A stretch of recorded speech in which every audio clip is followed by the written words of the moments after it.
Origins from Lucy Reaction. This is Foxholes Military Tactics by the channel Simple History. Yeah, Foxholes. Today, most modern armies still train their troops in entrenchment techniques, especially using foxholes in defensive position.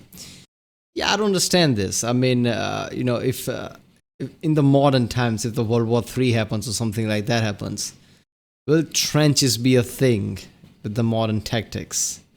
I mean, because nowadays people are developing lots of experimental technologies that even sounds like science fiction, but this kind of technology, this kind of different bombs, drones, AI machines and things like that, different type of detecting computers and sensors and things like this, would the trenches work?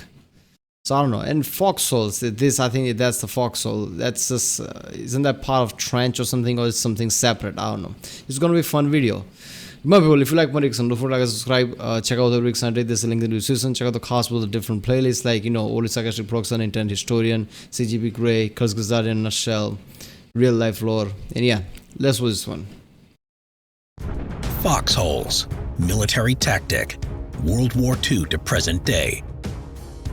World War I had quickly degenerated into a conflict of mostly static land. Oh god, yeah, I've seen there's some video where it showed that multi-layer trenches like that. That French long trench, that horrid trench warfare. In that the trenches were really complicated. It wasn't that simple. This kind of zigzaggy thing and then connecting trenches, 3 layer of trenches, is just ridiculous. Warfare based around extensive networks of defensive trenches. These were elaborate fortifications that were semi-permanent and took a great deal of time and effort to construct, as well as a fair degree of engineering expertise. This war had quickly shown the need for infantry to have meaningful cover from the devastating effect of artillery bombardments and rapid-firing machine guns. But by World War II, a new type of more mobile warfare had emerged with the introduction of improved tank technology and dedicated ground attack aircraft. Combined with such tactics as the highly successful so-called German Blitzkrieg, infantry tactics had to move with the times to counter this.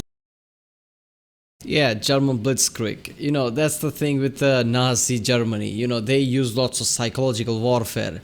Blitzkrieg just basically means surprise attack, sudden massive number surprise attacks, so people are at shock.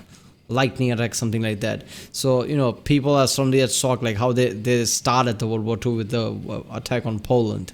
Sudden massive troops, massive tanks, lots of numbers of tanks are suddenly attacking, surprising everybody. So all the videos are reacted about World War II. One thing is constant, that Nazis use lots of psychological warfare. This new style of highly mobile and effective warfare. So the Americans in North Africa experimented with the idea of the shell scrape approach. This was just a very shallow depression that allowed a soldier to lie horizontally in it with a few inches of dirt for protection. In reality, this proved to offer the soldier far too little protection against small arms fire or shrapnel splinters. And it was particularly useless against tanks, for if they overran your position, you simply got crushed to death as they passed overhead. So instead, the Foxhole Concept was adopted. It consisted of a simple pit that was normally around 4 to 5 feet deep, designed to hold 1 or 2 men. The foxhole was wider near the bottom, so as to allow occupants to crouch down while under heavy artillery fire or tank attacks. This defensive earthwork could be completed in around a half an hour by a soldier using nothing more than a standard entrenching tool. Often it was covered with tree branches or camouflage netting. And though it was normally meant to be a temporary structure, sometimes in a siege or a Oh, so that's why lots of movies and scene where you saw some hunter is dug a hole big hidden with some kind of this leaves and things, and somebody falls in it. Those are the foxholes apparently. Damn. prolonged battle, soldiers might end up living for days or even weeks in these rather basic entrenchments. Wait a minute, days and weeks? How do you live that for days and weeks? See, this is the kind of thing that's just frightening. Humans are not supposed to be in this kind of environment, in one hole for weeks. No sanitary, no nothing, because you're in a hole for weeks. How do you even survive there? Food and going to toilet and things like that. That would be massive issue. And at the same time, there are bombardments, tanks going around, people screaming, gunfire for weeks. I mean, that is just, and people wonder like there is psychological effects of war like this. Of course there is.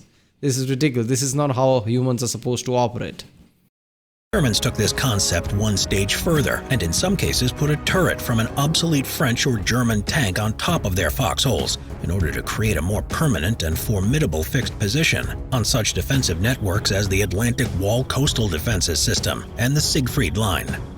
Whereas, leave it to German to take something very simple, literal hole in the ground, a foxhole, make it more, I guess, technological, more advanced in a way, putting all that turrets and things on top. As the Japanese developed what they call Octopus Pots, this was a one-man foxhole that was much shallower and better concealed than the standard foxhole, with a trapdoor style lid. It was chiefly used as an ambush device and proved to be highly effective. It got its name from its resemblance to Japanese fishermen's traditional octopus pots. Later, the communist forces in the Vietnam War. Yeah, I think it's called octopus pots or spider holes, maybe, because I've read lots of tier 2 videos and there are some spiders who literally dug inside and suddenly surprise attack. I think certain octopus does the same thing. So that's why it could be, named like that. Who the hell knows? Germans' traditional octopus pots. Later, the communist forces in the Vietnam War used a similar type, primarily as a covert observation post or sniper position.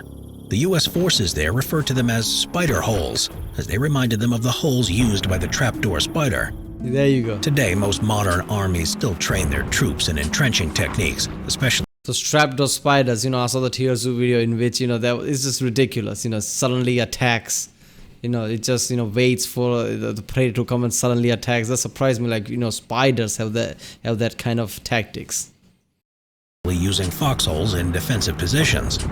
Although they're still dug by hand using a shovel or entrenching tool, using mechanical diggers or special-shaped explosive charges to construct foxholes have become more commonplace.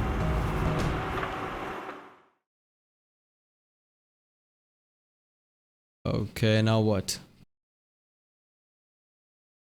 Is there anything else? Oh, it's just a pause. Okay. So yeah, I think they use dynamites more than any machines, because if you're in a war, dynamites are more easier. Using machines to dig a hole is kind of weird. But yeah, during the World War I time, they had dug trenches for hundreds and miles. That is just stupid when I think about it. Hundreds of miles long trenches.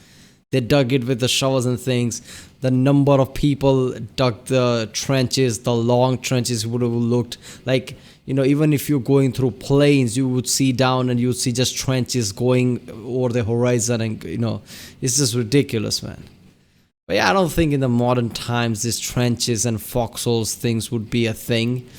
I think modern war would be battles, but battles would end very quickly, because the technologies we have is so deadly that one side would win immediately, the battle is done, move on, another battle. The battles would basically finish very fast. And basically which side is going to win is going to be dependent on which side is really dominating, I guess. But yeah, trenches, I highly doubt this would work. Alright people, if you like my reaction, don't forget to like and subscribe, check out the reaction, there's a link in the description, check out the Foxhole playlist, check out the end cards, and I'll see you next time.